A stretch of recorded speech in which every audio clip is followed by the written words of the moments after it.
For years, one name represented the relentless expansion of cartel violence in Mexico: Nemesio Oseguera Cervantes.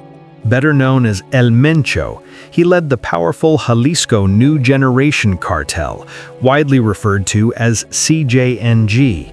Under his command, the cartel grew into one of the most dominant and violent criminal organizations in the world. Mexican and United States authorities spent more than a decade hunting him. Multiple raids failed, intelligence operations collapsed, informants disappeared, armed confrontations left soldiers dead. Each time authorities believed they were closing in, El Mencho vanished into the mountains of western Mexico. But in February 2026, after years of pursuit, Mexico finally located him. The breakthrough did not come from a weapons shipment. It did not come from intercepted radio traffic. It did not come from a financial trail. It came from tracking someone in his personal life.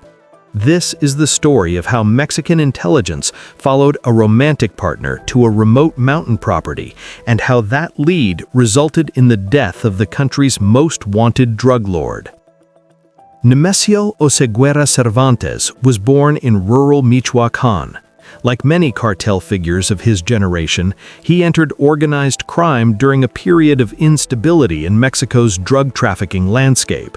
By the early 2010s, he had become the central figure in the formation of the Jalisco New Generation Cartel. CJNG emerged from the fragmentation of older cartels and quickly distinguished itself through aggressive expansion and public displays of force.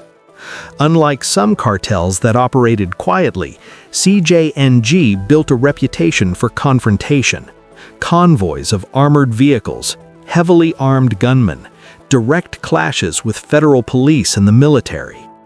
Authorities in Mexico and the United States accused CJNG of trafficking large quantities of methamphetamine, heroin, cocaine, and later fentanyl. The cartel also expanded into extortion, kidnapping, fuel theft, and money laundering. As its influence spread across multiple Mexican states, violence followed. CJNG's rise coincided with some of the bloodiest years in Mexico's ongoing struggle against organized crime. At the center of it all was El Mencho. By the mid-2010s, El Mencho had become one of the most wanted men in the world. The U.S. government announced a multi-million-dollar reward for information leading to his capture. Mexican authorities placed him at the top of their priority list, but capturing him proved extremely difficult. El Mencho operated from remote areas, particularly in the mountainous terrain of Jalisco and neighboring states. CJNG maintained strongholds in rural zones where federal forces faced logistical and security challenges. Past operations to capture him ended in violence. In 2015, cartel gunmen shot down a Mexican military helicopter during a failed operation targeting him. That incident demonstrated both the cartel's firepower and its willingness to directly confront state forces. Over the next several years, intelligence units tracked communications, financial networks, and supply routes. Still, he remained out of reach. Authorities increasingly believed that only a shift in strategy would produce results. By 2025, Mexican intelligence services began intensifying scrutiny not only of CJNG logistics, but of El Mencho's inner circle: family members, trusted lieutenants, personal associates. Investigators believed that while cartel security structures were hardened, human relationships could expose vulnerabilities. In early 2026, surveillance teams began closely monitoring individuals connected to a woman believed to be in a romantic relationship with Oseguera. Officials later confirmed that intelligence units followed movements connected to this personal relationship. The identity of the woman has not been publicly disclosed by authorities. What has been confirmed is this: agents tracked her movements to a secluded property in the mountainous municipality of Tapalpa, Jalisco, a region long considered a CJNG stronghold. When she departed the property, analysts concluded with high confidence that El Mencho remained inside. It was the most credible location intelligence authorities had received in years. On February 22, 2026, Mexican armed forces launched a coordinated operation in Tapalapa. Army units and National Guard forces established a perimeter around the rural property. Helicopters provided aerial oversight. U.S. intelligence agencies reportedly supplied additional confirmation that Oseguera was present at the location. The plan depended on speed and surprise, but as federal forces approached, gunfire erupted. Cartel security personnel stationed at the property opened fire with automatic weapons. A firefight ensued. Authorities later reported that multiple cartel gunmen were killed during the confrontation. El Mencho was wounded in the exchange, along with 2 bodyguards.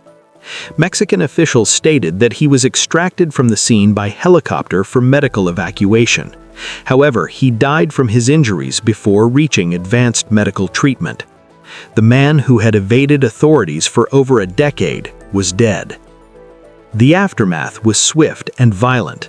Within hours of confirmation of his death, CJNG-linked cells initiated retaliatory attacks in several regions. Vehicles were set ablaze, roadblocks were erected, gunmen targeted security forces. Reports documented clashes in Jalisco and neighboring states.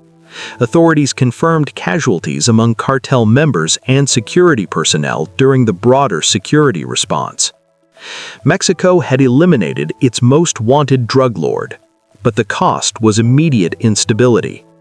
Alongside physical retaliation came digital chaos. False reports began circulating on social media, claims of airport seizures, unverified footage of violence, AI-generated imagery allegedly linking individuals to the operation. At least one influencer publicly denied being the romantic partner whose movements led authorities to El Mencho. Officials warned the public against spreading misinformation. The digital aftermath became part of the broader conflict, a battle not only of bullets, but of narratives. Mexican authorities have not accused the romantic partner of intentionally betraying El Mencho. Officials described the breakthrough as a product of surveillance and intelligence analysis. There is no public evidence that the woman knowingly cooperated with law enforcement. Instead, investigators followed patterns, movements, and trusted connections. After years of failed attempts, it was a personal link, not financial tracking or intercepted communications, that revealed his location. The strategy reflected an evolution in cartel targeting methods. The death of El Mencho raised immediate questions about the future of CJNG. Cartels often depend heavily on centralized leadership. Analysts predicted possible outcomes: internal power struggles, fragmentation into rival factions, temporary surges of violence as authority shifts. However, CJNG had built a structured operational network across multiple regions. It was not solely dependent on one individual for day-to-day operations. The long-term effects remain under assessment. For Mexican authorities, the operation represented a symbolic victory. El Mencho had become a symbol of impunity, a fugitive who repeatedly escaped major operations. His death closed one of the most significant chapters in Mexico's modern cartel conflict. Yet officials acknowledged that removing one leader does not end organized crime. The underlying structures of trafficking networks remain. The story of El Mencho's death is not one of a dramatic surrender or negotiated capture. It is the story of surveillance, patience, and a shift in intelligence focus.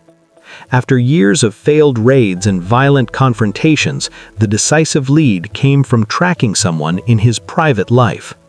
Mexico did not dismantle CJNG in a single night, but it did eliminate the man who led it. In the remote mountains of Tapalpa, a decade-long manhunt ended, not due to chance, but through a calculated intelligence operation that turned personal proximity into strategic advantage. El Mencho spent years avoiding detection by isolating himself from traditional tracking methods. In the end, the vulnerability was human, and that vulnerability changed the course of Mexico's fight against one of its most powerful cartels.